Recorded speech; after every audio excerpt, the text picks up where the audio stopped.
Sa GCash dashboard, i-click natin itong send o di kaya itong transfer. Click natin itong transfer.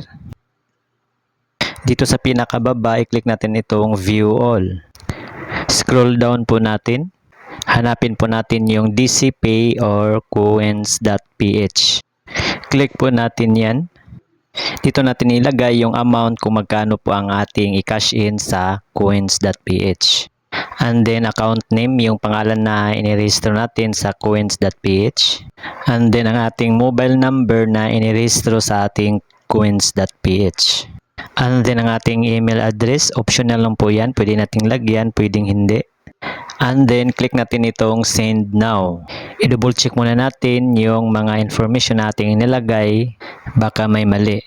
May 15 pesos pala na service fee guys. At kapag okay na po, i-click natin itong confirm. So yun lang po. Salamat.